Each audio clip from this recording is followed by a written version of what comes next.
1348, the most beautiful of Italian cities, Florence.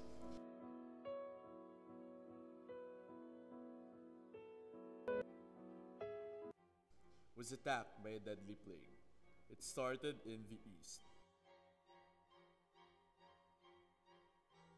either through the influence of heavenly bodies or because of God's anger.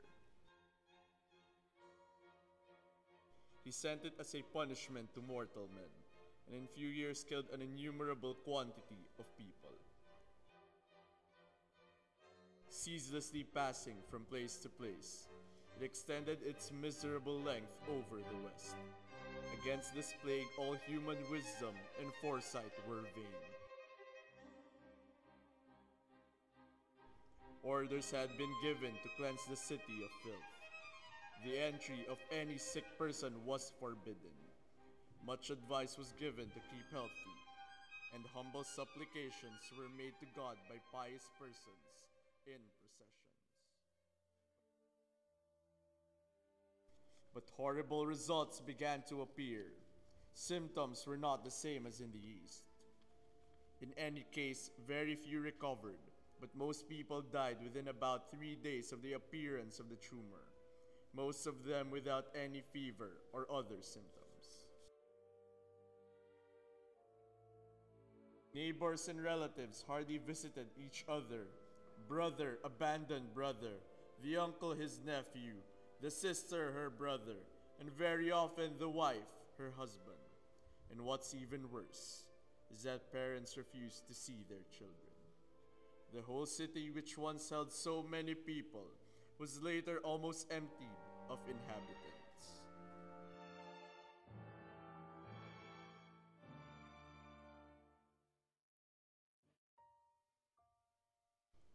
One Tuesday morning, 7 young women, educated, of noble blood, fair to look upon, well-mannered, and of graceful modesty, dressed in mourning garments, who were all related by ties of blood, friendship, or neighborship, by chance met at the same part of the church.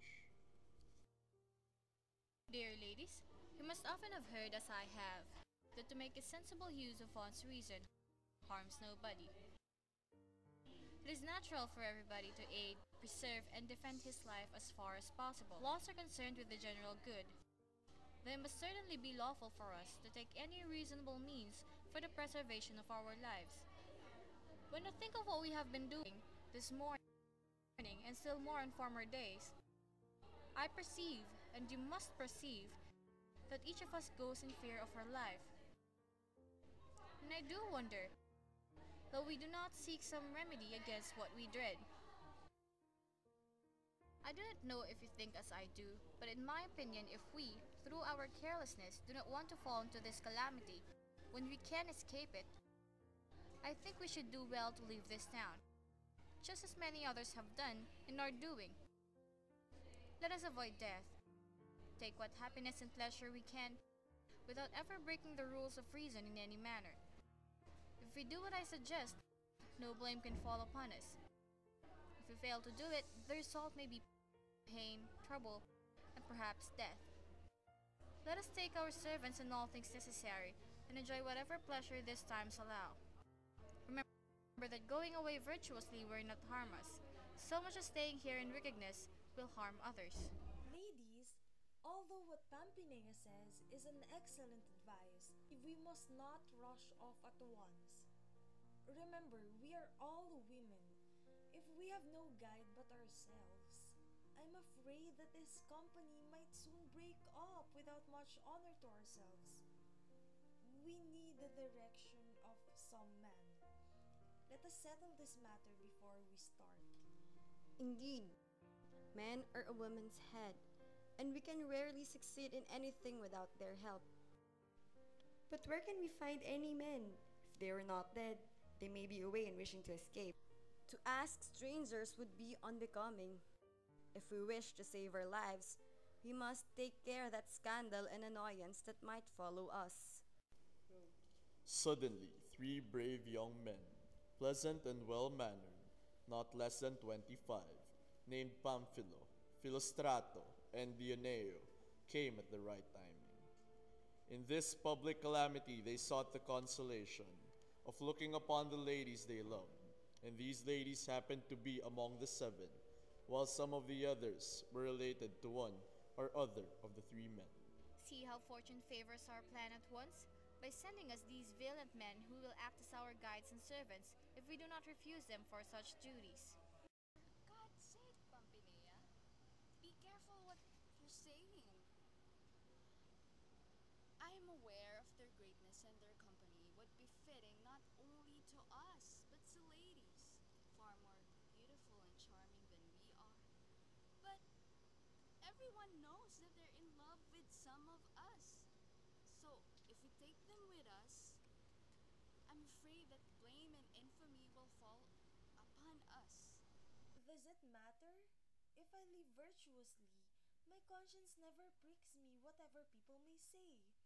If these men would come with us, then, indeed, as Pampinea said, fortune will be favorable to our plan of going away. Pampinea told the plan to these men and begged them to accompany them out of pure and fraternal affection.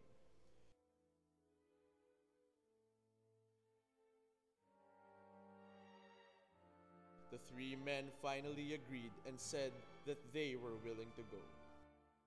They gave the orders necessary for departure. Everything was made ready, and word was sent on ahead to the place they were going.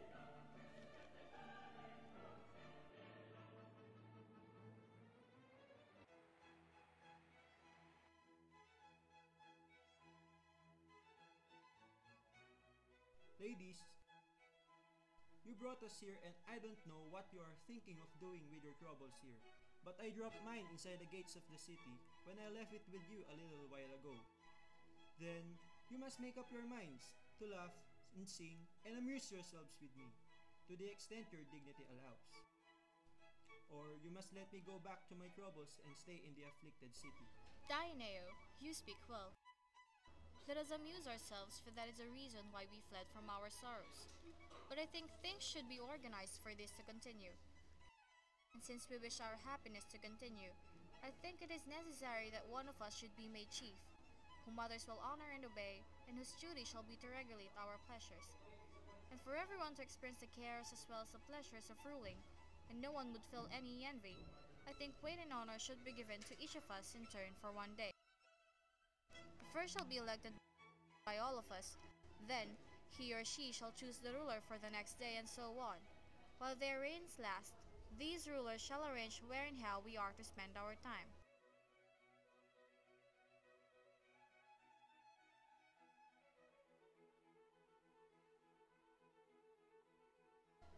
It is harmful to sleep too long during the daytime. To walk about at this hour would be foolish. Here, it is cool and lovely. I suggest we refrain from playing games. Why don't we spend this hot part of the day in telling tales? Of any subject that you like. Aside from giving pleasure to the whole company, after our storytelling, the sun will be going down, and we can then go walking anywhere we choose for our amusement. If this pleases you, let's do it. But if it does not, let everyone do as he likes until evening. Now it is my turn to speak, and I shall gladly do so with a tale similar in part to the one before. Not only that you may know the power of your beauty over the gentle heart, but because you may learn yourselves to be givers of rewards when fitting, without allowing fortune always to dispense them, since fortune most often bestows them, not discreetly, but lavishly. In the past, there was in Florence a young man named Federigo, the son of Messer Filippo Alberighi, renowned above all other young gentlemen of Tuscany for his prowess in arms and his courtesy. As most often happens to gentlemen, he fell in love with a lady named Monna Giovanna, in her time the most beautiful woman ever known in Florence.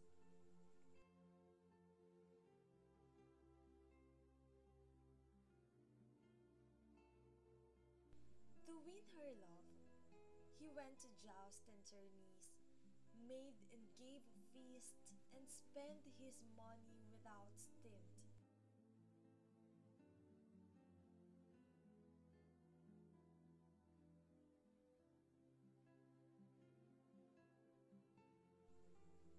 But Monna cared nothing for the things he did for her, nor for him who did them.